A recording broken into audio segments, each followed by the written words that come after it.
कृपया हे जे क्षण आहे मी पुन्हा पुन्हा वारंवार सांगतोय, हे क्षण आपल्या यांचं जे भाषण आहे यांचं सगळं जे काय आहे ते रेकॉर्ड होत आहे आणि हेच आपल्याला पुढच्या आयुष्यासाठी कायमस्वरूपी राहणार आहे. तर मी तावडे मॅडमला सांगतो, राणे मॅडम त्यांनी आपलं मनोबल बसून व्यक्त करायचं मॅडम.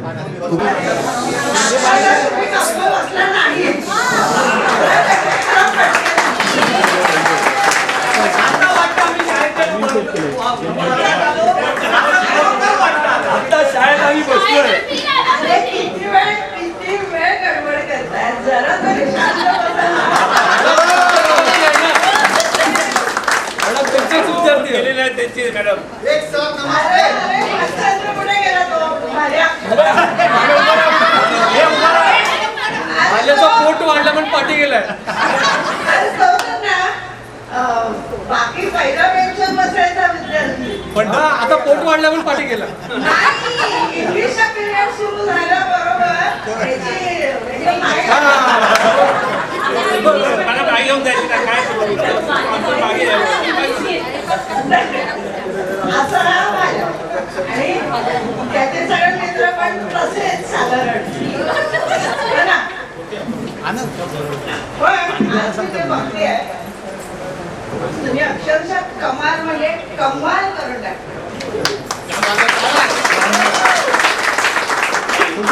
हे मला आमंत्रण द्यायला आलेलं आहे. जे विद्यार्थी आले होते तर उदाहरणार्थ हा परदेशी तर ते सगळे म्हणजे म्हणाले की आम्ही काम धमाल करणार आहोत, तुम्ही या वगैरे वगैरे वगैरे चालू होतं. पण माझ्या कल्पनेच्या पलीकडे तुम्ही काहीतरी केलं तरी. या मॅडम तर म्हणाल्या की आज आम्ही अक्षरशः भरून पाहिलं, म्हणजे जे तुम्ही केलं, जे आम्ही तुम्हाला शिकवलं म्हणजे काय संस्कृती आहे. तुम्ही जे केलं तर काय म्हणजे तो द्रोणाचार्य आणि ते सगळे फिके फिके पडले.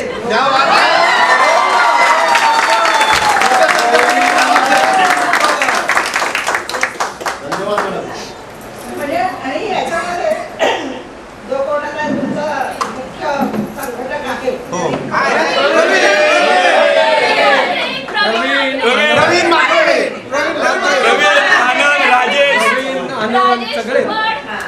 त्याच्या ताईमुळे त्याला पत्ते ओपन वगैरे मिळाले आणि त्याची सगळ्या एकत्र तुम्ही आलात. त्याच्यामध्ये मुलींचा सहभाग तर मला अगदी अवर्णनीय वाटतो.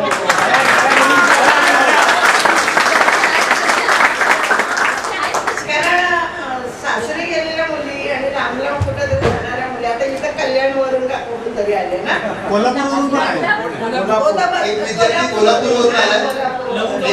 एक विद्यार्थी खेडवरून आली, एक विद्यार्थी साताऱ्याहून आला आणि एक विद्यार्थी रत्नागिरीवरून आला.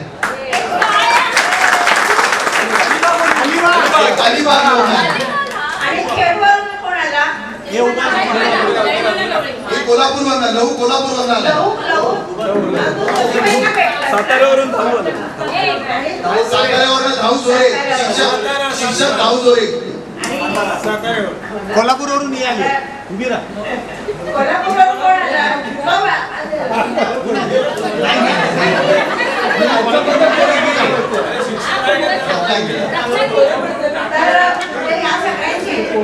संघटन आहे आणि त्याच्याबरोबर तुम्ही या सगळ्या संघटनेत एकत्र झालात ते केवळ तुमच्या स्वतःच्या म्हणजे मैत्री या भावनेतूनच झालात आणि त्याचं आम्ही कारण ठरलो. आम्ही शिक्षकांचा सन्मान करणं हे उद्देश घेऊन आणि हे ध्येय घेऊन तुम्ही आलात आणि तसे छान मस्त कार्यक्रम केले. तर आणखीन कमालचं तुम्ही कार्यक्रमातून दाखवलं. पण आता एक एक जण आपले जे सांगताय की मी असा झालो, मी तसं केलं, मी हे केलं, तर हे पण खूप छान. म्हणजे आमच्या समोर बसलेली छोटी छोटी मुलं, मस्ती करणारी मुलं कशी तरी आपल्या येत आहेत शाळेत रीतीने वगैरे, कशी आपल्या शेजारीच हे घर येत आहेत आपले. पण तुम्ही जे टकाटक आणि चकाचक दिसता. या चकाचक आणि टकाटकच्या मागे तुमचाच हात आहे. आमचा हात असो, पण तुमचे जे कष्ट आहेत, जी मेहनत आहे, जी आम्ही तितकी प्रेरणा जी तुम्ही अतिशय पुढे नेलेली आहे आणि छान छान उच्च अशा मार्गावरती आणि चांगल्या मार्गावरती गेल्या. आपला राहण्याचा जो विभाग होता तो कामगार एरिया होता, कामगार भाग होता. त्या कामगार विभागातली आपण सगळी मुलं, माझा पण कामगारच एरिया, माहिती आहे, आम्हाला कल्पना आहे. तर ज्या वेळेला संप झाले कामगारांचे, अशा वेळेला बाबा घरी बसले, सगळ्यांचेच नाही का, बरीचशी मुलं आपली कामगार एरियातली गिरणीत कामाला असले वडील. आणि मग अशा वेळेला तो संसार, ते सगळं घर सांभाळलं ते तुमच्या आईने सांभाळलं, आयाने सांभाळलं. पण या ठिकाणी आमची मुलं, त्यांनी आईने त्या मुलांना कुठेही शिक्षणामध्ये कमी पडू दिली. त्यांच्यातली जी ज्योत होती शिक्षणाची, ती अशी त्यांनी पेटत ठेवली, ज्योत अशी तेवत राहिली होती शिक्षणाची. त्या वेळेला थोडीशी मस्ती केली, दंगा केली, ठीक आहे, ते वयच तसं असतं. त्यामुळे आम्ही जरी रागावलो त्या वेळेला, ते घेऊन मी काहीतरी बोलले, पण रागावल्यानंतर ते चांगल्यासाठी असेल. एक प्रश्न आहे मॅडम, सगळ्या विद्यार्थ्यांतर्फे एक प्रश्न आहे. तुम्ही शिक्षिका म्हणून नोकरी तर करत होता, बरोबर, पगारही मिळत होता, परंतु आम्हाला शिकवताना तुमच्या हृदयात भाव काय होता तो सांगा. मी 40 वर्ष नोकरी केली शिक्षण. टाळी उद्या माझ्या आईने पण मला बिंबवलं होतं की तू शिक्षिका व्हायचंय. आणि मला तिने अनेक शिक्षकांचे असे दाखवायची, घरं दाखवायची, किंवा शाळेमध्ये ती मला जेव्हा पोचवायची लहानपणी, तेव्हा तिच्या शिक्षिका मैत्रिणी असायच्या.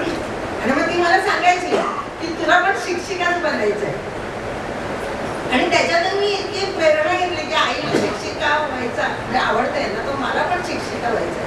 आणि मग मी त्या दृष्टीने प्रयत्न केले. आणि मग माझं वाचन वाढवलं. नंतर मला शिक्षिका व्हायचंय, तर माझं हस्ताक्षर मी सुंदर केलं. म्हणजे अगदी व्यवस्थित बसून समोरचं पुस्तक घेऊन मी पानाशी व्यवस्थित हे करून शुद्ध आणि स्वच्छ आणि सुंदर लेखन आलं पाहिजे. कारण मला शिक्षिका व्हायचंय, समोरच्या विद्यार्थ्यांवर मला तो संस्कार घडवायचा. आणि असं सगळं करत असताना माझ्या मनात फक्त तुमच्याबद्दलचा एक प्रेमभावच, एक जिव्हाळा. म्हणजे मी ज्या वेळेला मी ती मात्र वगैरे सगळी कंपनी मला बोलवायला आली ना, आनंद वगैरे, तेव्हा मी माझ्या घरी सांगितलं माझी मुलं आली आहेत. Thank you madam. त्यांना तर इतका आनंद झाला, मुलं बाई मला आम्हाला मुलं म्हणतायत, तर ती तुम्ही मुलंच आहात. म्हणजे जेवढी. आणि गंमत सांगतो, आम्ही आमंत्रण द्यायला सहज गेलो होतो, परंतु मॅडमनी आमच्यासाठी कढईवर उपमा केलेला, मक्याचा चिवडा केलेला, गोड शंकरपाळ्या होत्या. खरं सांगतो, शपथ घेऊन आम्ही घरी जाऊन जेवलो नाही, तेच आम्हाला पोटभर खायला मिळालं. आई वयात त्यांनी आमच्यासाठी हे केलं, आम्हाला किती उत्स्फूर्त आनंद झाला. खरं धन्यवाद मॅडम. आपण कोणासाठी पण करतो, तो माझी मुलं आली आणि त्याला खबर आहे ना. आमच्या गुरुंकडनं आम्हाला ही भेट मिळाली, आम्हाला आनंद आहे. त्यांच्या हातून आम्हाला खायला मिळालं. पण मला आनंद ह्याचा झाला की मी ते केलं होतं सगळं. आणि माझी सून आणि नातू, म्हणजे घरात कोण नव्हतं, सून वगैरे, मी एकटीच होती. आणि मुलगा पण नव्हता, फक्त मिस्टर होते, तर मिस्टर खाली होते, त्यांना आणलं वगैरे त्यांना. तर ते सगळं मी केल्यानंतर मी हिला सांगितलं, बाई तू आता सगळ्यांना वाढ बरोबर. सून नव्हती विद्यार्थिनी, आपल्या विद्यार्थिनी सगळं वाढून त्यांनीच वाटलं. माहेरी आल्या होत्या त्या. आपलं व्यवस्थित सगळ्या डिश वगैरे पुसून ठेवल्या होत्या, ग्लास वगैरे सगळे ठेवले होते दूर. तूच कुठं तुम्हीच पाणी द्यायचं. आणि इतकं छान सगळ्यांना वाढलं वगैरे. चहा केल्यानंतर चहा गाळला, तो सगळ्यात दिला. म्हणजे इतकं मला माझ्या सुनेला काल आली ना, तिला मी सांगितलं माझ्या मुलीने इतकं छान सगळं आवडलं ना. म्हणजे इतकं व्यवस्थित. त्या दिवशीचा चहा अप्रतिम. आनंदाचा खरं म्हणजे मला एरवी चहा नाही आवडत पण त्या दिवशी यांच्या आवडीचा खूप आनंद झाला. आणि इतक्या म्हणजे आमचे शेजारी म्हणाले असतील काय चाललंय यांच्या घरात नुसता गोंधळ हसी का फवारे. नुसता गोंधळ नुसते विनोद आणि काय नुसतं कल्ला कल्ला म्हणतात ना तुमच्या भाषेत कल्ला असं सगळं सुरू होतं. आणि त्याच्यामध्ये मला प्रत्येकाकडून उत्सुकता होती कोण कसं काय करतंय कसं काय करतंय. आणि त्याच्यातून आता हे 6-7 जण आले होते पण आता त्याच्यातून आता हे सगळे जो मॉब येणार आहे तो कसा असेल त्यामुळे मी ह्या दिवसाची खरोखर वाट बघत होते.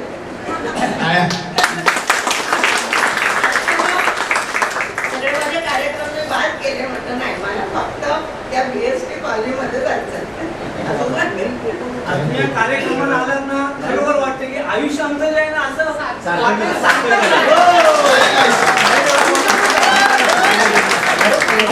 आज आम्ही पिक्चर वगैरे घालवतोय नाही असं कधी होईल असं वाटतही नाही.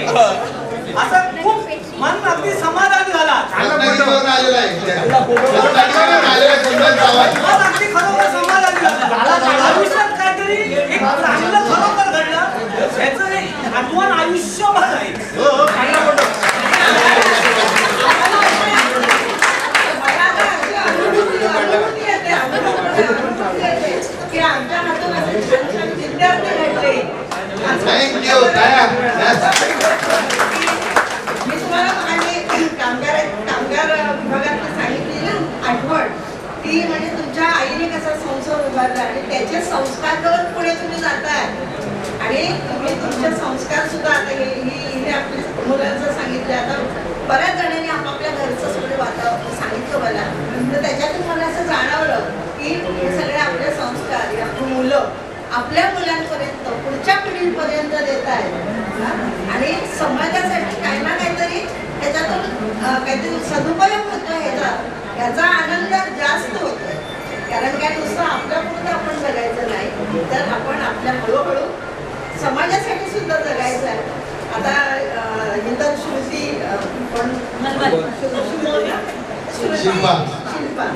शिल्पाने तर म्हणजे नोकरी देणारी झाली आहे शिल्पा.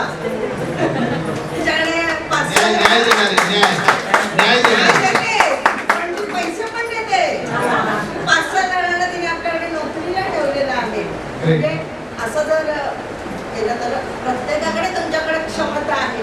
तुम्ही काहीतरी करा. आता हा कॅटरिंग चालवतो आता हा मग आणखी कोण. धन्यवाद. पण आपण आता काही हा परिचय देणार नाही आहोत का माहितीये का कारण आपल्यामध्ये काही दुभाव नको व्हायला. आज फक्त सगळे विद्यार्थी नाही विद्यार्थी पण नंतर आम्ही तोंड ओळख करणार आहोत. अजून एक ते रहस्य आहे. कॅटरिंग वाले सुद्धा नाही ते आहे पण आपल्या बरोबर 10-12 लोकांना नोकरी अगदी बरोबर अगदी बरोबर. म्हणजे त्यांनी असं समाज कौतुकास्पद बघा विद्यार्थी सगळे विद्यार्थी तुमचे त्यामुळे सगळे विद्यार्थी कौतुकास्पदच काम करतात आणि आज आयुष्याच्या चांगल्या एका स्टेजवर आलेले उंचीवर आहे. आणि तिच्या मार्गाने कोण जात नाहीये अतिशय सध्याचा मार्ग त्यांनी अनुसरलाय म्हणून असं वाटतं की खूप खूप खूप खूप मोठे व्हा. हिमालयाच्या अगदी शिखरावरती जा. थँक्यू. खूप आनंद झाला. मी दळवी मॅडमला विनंती करतो की त्यांनी आपले भावपुष्प व्यक्त करावे. दळवी मॅडम त्यांनी आपले भावपुष्प व्यक्त करावे. हॅलो, मी दळवी मॅडम असते तरी माझा घरचं नाव आहे राणे मॅडम. दोन्ही राणे मॅडम आहेत. हे सगळं बघून आधी खूप तुम्हाला सर्वांना धन्यवाद. पहिली गोष्ट म्हणजे माझ्यासमोर तुम्ही सगळे छोटे छोटे छोटे होते. त्यावेळेला छोटे असल्या कारणाने तुमच्यावरती जास्त राग कारण माझी ओळखच अशी आहे विद्यार्थ्यांमध्ये की मारणाऱ्या शिक्षक. म्हणजे 78 सालापासून जे विद्यार्थी भेटतात आज ते मोठ्या पदावर आहेत. माझी पहिली काही 78ची ते सगळे विद्यार्थी एक राजश्री पवार आहे ती आता BMC कमिशनर आहे. त्यांना म्हणजे त्यांना पण तेच तुम्ही मारलात म्हणून आम्ही या पदापर्यंत पोहोचलो.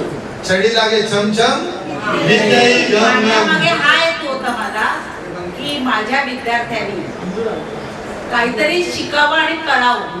कारण हा कामगार एरिया आहे. मॅडम म्हणाल्या की कामगार एरिया होता आणि त्या कामगार एरियामध्ये मुलं, एक कोळ्याची चाळ, दुसरी बैलगोळा. बैलगोळा, त्या 2 चाळींमध्ये ज्या मारामारी व्हायच्या, अगदी बरोबर. भयंकर मारामारी व्हायच्या. त्यातून मुलांना हे करू आणि त्याच्यानंतर माझ्याकडे खो-खोची बॅच होती. खो-खोच्या टुर्नामेंटला मी जायची मुलांना घेऊन. म्हणजे त्यावेळेला लांडबीड सारखे ज्यांना सुवर्ण पदक मिळालं, हा, तर त्या मारामारी, आणि तुम्ही छोटी छोटी होतात ना त्यावेळेला, मारामारी झाले की आम्ही आपल्या शाळेमध्ये तुम्हाला गपचूप, कारण ते तलवारी वगैरे घेऊन फिरायचे मैदानामध्ये. मला लहानपणीच्या आठवणी असतील तर त्यावेळेला, कारण हिची सकाळची शाळा सुटून गेले की संध्याकाळी मारामारी सुरू.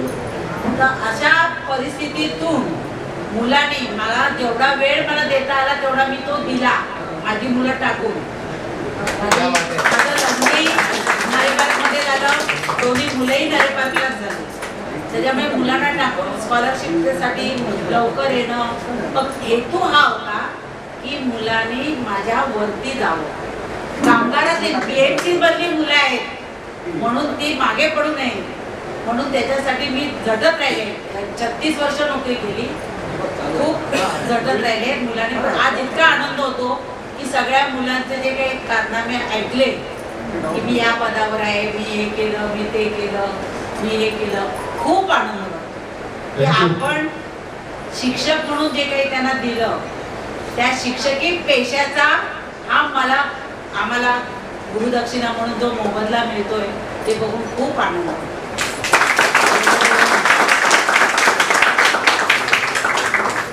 धन्यवाद मॅडम.